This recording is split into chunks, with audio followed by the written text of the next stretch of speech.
en ce moment, c'est un peu la mode. On a été bon pendant 35 minutes. On a été bon pendant 20 minutes. En seconde période, notamment, quand tu reviens, tu as 20 minutes qui sont bonnes, où tu es beaucoup plus haut, où tu arrives à harceler, tu mets de l'intensité, ce qu'il faut dans ce match. Il y a une globalité. La globalité, c'est que le PSG est mauvais ce soir. La globalité, c'est mauvais. Moi, le petit découpage, je veux bien. Mais si, t'es obligé de. Mais non, mais Pierre, t'es obligé. Mais non, mais qu'est-ce que ça veut dire ? Parce que c'est ce qu'il faudrait qu'ils fassent tout le match. Non. Et en fait, ils ne font que 20 minutes. Donc t'es obligé de le dire. Comme ça veut dire que c'est comme si tu joues tout seul. Or, tu as un adversaire. L'adversaire, lui aussi, peut-être qu'à un moment, il respire, il se place différemment. On a l'impression qu'on joue tout seul. Non, parce que là, tactiquement, Daniel, tactiquement, c'est exactement ça le souci du Paris Saint-Germain pour moi. Non, mais regarde, je vais t'expliquer pourquoi et comment moi je vois le match ce soir. C'est le début du match en première période. Toi, tu es beaucoup plus haut, tu es bien tactiquement. Et là, laisse-moi finir, Daniel. Mais ça veut dire peut-être aussi que Daniel, laisse-moi finir, je vais t'expliquer tout le match. Laisse-moi finir. Le premier quart d'heure de ce match, t'es plus haut. T'arrives à presser un adversaire de bonne qualité comme Naples et donc à lui poser des petits soucis. Tu sais pas pourquoi, d'un seul coup, au milieu de terrain, derrière, tu recules de 20 mètres. Pourquoi et la preuve immédiate qu'il faut pas faire ce que tu fais. Non, mais non, pas du tout. Parce que c'est toi qui le fais. C'est le PSG qui le fait ce soir, de reculer et de permettre à Naples de résister plus. Tu sais pas pourquoi, Pierre ? Mais parce que c'est dans les têtes, c'est dans les troncs, je sais pas pourquoi. C'est rien du tout. La deuxième période, c'est pareil. Tu reviens sur le terrain pendant 20 minutes, tu es bien, et après tu retombes dans tes travers. Peut-être que physiquement, t'arrives pas à le faire, mais c'est un problème. Sauf qu'on sait pas pourquoi.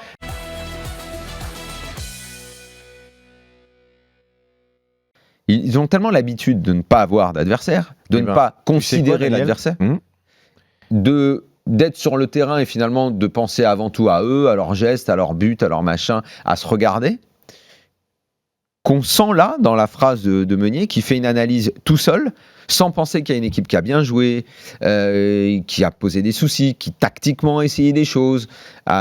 Eh bien, on sent que pour lui, en face, il n'y avait pas l'adversaire, que le problème venait du PSG, de ce qu'on a fait, de ce qu'on n'a pas fait. Ok, il y a plein de trucs qu'ils n'ont pas fait. Mais déjà, commence par considérer que tu as un adversaire, qu'il est fort, et peut-être ça va te booster toi déjà dans ton attitude.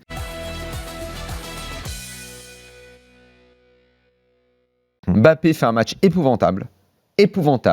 Lui aussi, c'est à regarder de près, mais même sur les derniers matchs de l'équipe de France, ok, le dribble que tout le monde commence à connaître maintenant et qui bientôt va peut-être arrêter de mettre en difficulté les défenseurs, il va falloir qu'il trouve autre chose.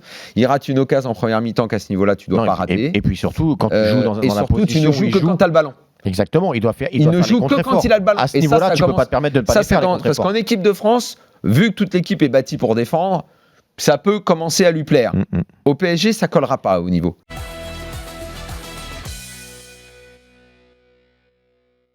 La carence première de cette équipe, elle est au milieu.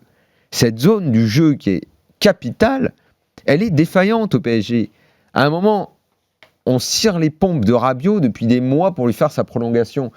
Au revoir, monsieur, passez à la compta, prenez votre chèque. Au revoir. Non, rien du tout. Vous n'avez pas progressé, vous n'êtes pas au niveau de la Ligue des Champions, monsieur. Ça se voit à chaque fois, comme le nez au milieu de la figure. Et si Verratti un jour doit l'être, ce sera à côté d'un mec comme Alan, d'un gros gars comme ça et tout. Mais ce ne sera pas dans ces conditions-là. Lui non plus ne deviendra pas un leader en Italie.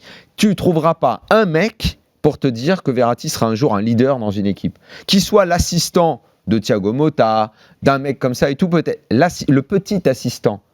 Il ne saura rien d'autre. Et pourtant, c'est un mec qui a un talent dingue parce que, encore ce soir, il y a 2-3 phases où il fait des passes, où il invente des trucs qui sont haut de gamme. Sauf que le reste du temps, si tu fais l'addition de sa partie, elle est défaillante sur le moment où il faut faire la passe, le décalage, la belle ouverture. C'est défaillant. Mais tu résumes là les 6 années de Marco Verratti. C'est bourré de talent, mais c'est pas suffisant. C'est pas assez pour ce niveau-là. Je suis d'accord avec toi sur tout. Alan, Daniel, puisque je voulais parler de lui, Alan, il les prend tous les deux là, au petit-déj, il une paire de gifles à chacun.